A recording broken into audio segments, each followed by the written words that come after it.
ในเมื่อใบวางพวกขอพวกเด็กวันในฟ้าเข้มมีที่พวงอาตาม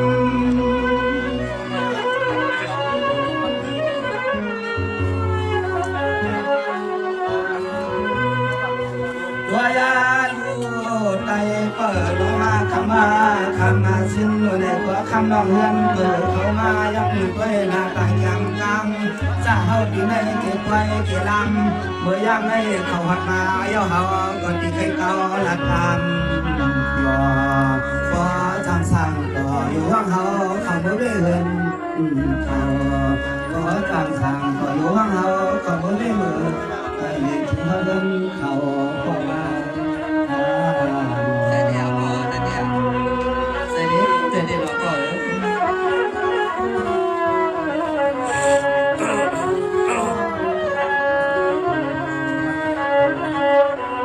จังหวะกว่ายามมันมาวัดมาถึงเวียงหลวงปัดในหาตัวว่ามันมวนมันจ่อ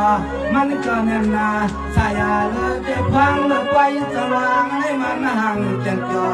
สร้างตัวเหลือจะช่วยพอวันไม่วันเปื้อนนี่นั่นเขาจะต่างเสียงไปยันเขาพักนึกว่าตาแก่ใส่วันกินคำว่าคำซึ้งจ้าการวันว่ามันหวานวันว่ามันบานแต่ดีก็ว่ามันต้องยอมแล้วเขาพักผ่อนกับอย่างเขาดีกว่าในจริงเลยก็วันนี้ก็ว่าได้ก็นาสั่งเจอนพี่ลอยน้องเมืองแมวกันมีนากันคุณพันถึงเจ้าหมู่เวียงหมู่เสียงตัดไตเขาสวนเขาให้เขานาพอรถหอกาก็เคมือกว่านาเมื่อคืนไม่น่าขาด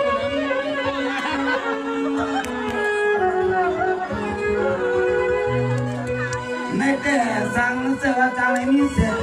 นาที่ที่โคเศร้าตาที่ขาเดอันขัดยังก็มันว่าเมืองในเมืองมันเมืองเปียวคำว่าคำจอเปียวเอิ้นมีเรื่องสัตย์ตามงานนี่จับเขาแก่เอาสิวกุกปืน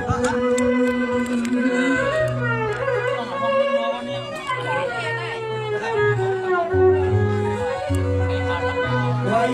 กาฟังคำว่าคำมาซึ่งแต่ว่าไม่ควรกล้าโค้งตรงไหนก็เขามายักมือด้วยหนาวก็มีคนกล้าโค้งตรงไหนเขามายักมือด้วยหนาวที่กินที่เศร้าคงเลยมายักมาวันนี้เขาเลยมาย้อนจังสังก็ย้อนกาลบกาการเสียขึ้นอย่างเดียวเอง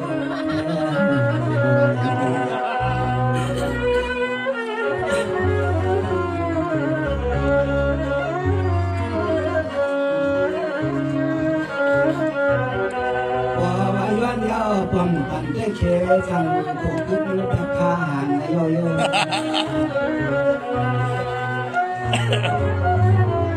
ไม่จะกินข้าวเลยกันไม่เอาสวัสดิ์กันเฮือนคำที่ตั้มกันคำเก่าขึ้นพอยยาวันมาหันทนกันในไฟนับเดือนทุ่งลางน้องเสาเมียขยาอาณคุณพันประดิน้องขึ้นพยังตาเบียดพี่เมียน้องกลางเสียงต่างโอ้สวยแต่ก็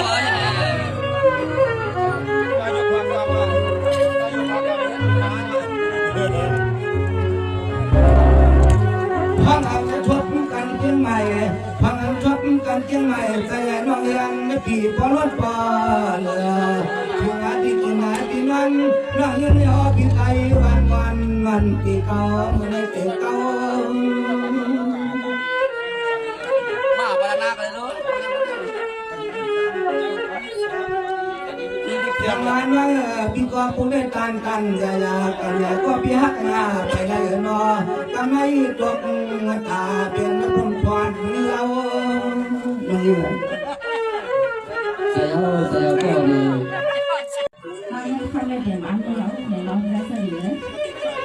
อีกเพื่อนจะดีอะไรคะที่ได้สลีเนาะ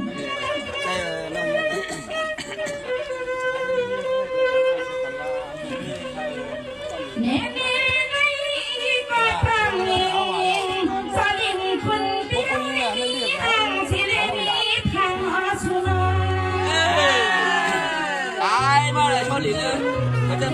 ลุ่ม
เจ้าประวังเวลามาใครหาย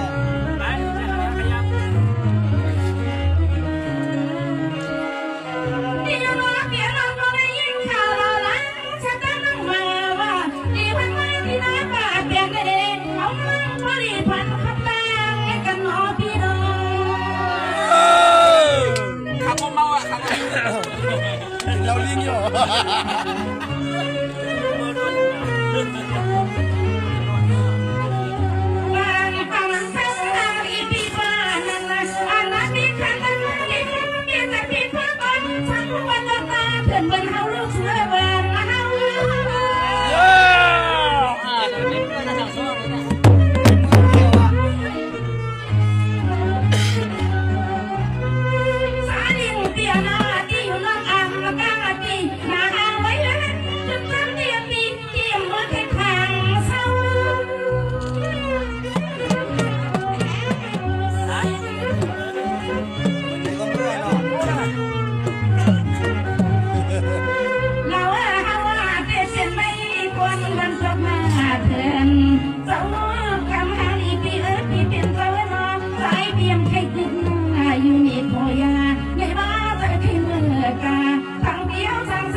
สวย